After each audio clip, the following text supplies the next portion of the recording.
Burkina Faso isn't just rising anymore. It's actually building something the world never expected to see. And today, we're breaking down 10 projects launched by Ibrahim Traore that are changing the country forever. Let's jump in. Red Gold, tomato processing plant. For years, farmers in Burkina Faso faced a painful irony. They grew mountains of tomatoes, yet most of them spoiled before reaching the market. What little was sold often came back into the country as imported tomato paste, sold at 3 times the price. It was a system designed to drain farmers and keep the country dependent on foreign producers. That's the trap Traore's government decided to break. The answer came in the form of an $8 million tomato processing plant, built in one of the country's richest tomato-producing regions. On the surface, it looks like just another factory. In reality, it's a weapon of food sovereignty. The plant processes local harvests into paste, cutting out foreign suppliers and keeping value inside the country. For every crate that's processed, farmers earn more. For every ton sold locally, money stays in the Burkinabe economy instead of leaking abroad. The impact is already clear. Over 150 jobs have been created directly, from machine operators to lab technicians. But the ripple effect is much bigger. Transporters, crate makers, packaging suppliers, and small farmers now have a stable, formal market that pays fair prices. Training centers are also linking with the plant, teaching farmers how to grow better varieties, and training youth not just to farm, but to manage and engineer food systems. What makes this project so powerful isn't just the economics, it's the principle. Burkina Faso is proving that a nation doesn't need to beg for aid or import solutions. It can build its own industries, feed its own people, and design its own future. In this story, the humble tomato is no longer just a crop. It's red gold, fueling a movement for independence and dignity. 2. The $120 million corridor. If tomatoes are Burkina Faso's red gold, roads are the veins that carry that wealth. For decades, being landlocked has been one of the country's greatest disadvantages. Farmers could grow crops, traders could produce goods, but without reliable access to ports, markets, and regional networks, development stalled.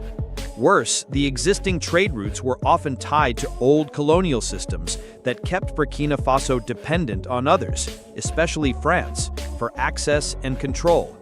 That's why the new $120 million Bobo Dioulasso Ivory Coast motorway is such a turning point. Stretching from Burkina Faso's second-largest city to the Ivorian border, this project isn't just a road, it's a corridor of sovereignty.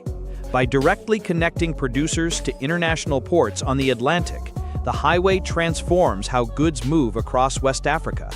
For a farmer delivering tomato paste or a trader moving manufactured products, it means fewer middlemen, faster transport, lower costs, and higher profits.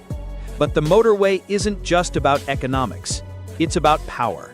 For the first time, Burkina Faso is building infrastructure designed around its own priorities, not foreign agendas.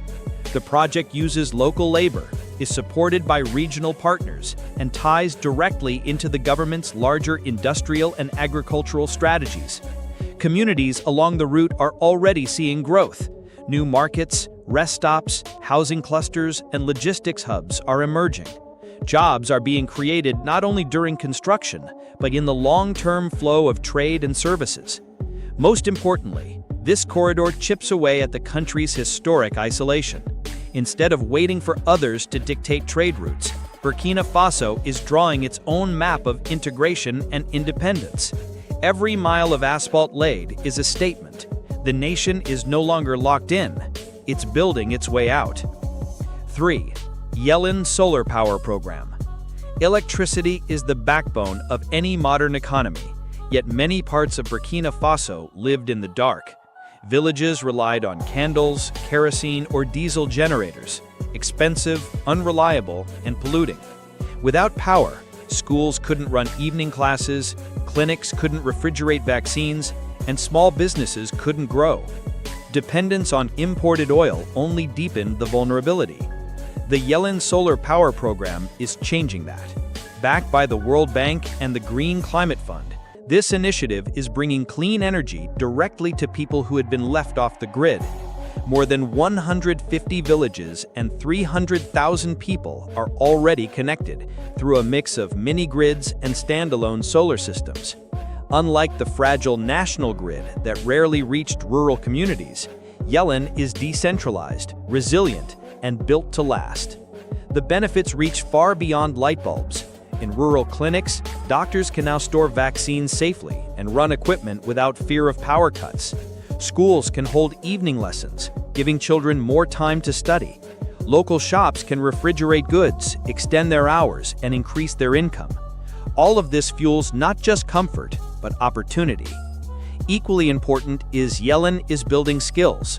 Local technicians are being trained to install and maintain solar systems, ensuring that the knowledge and jobs stay within the country.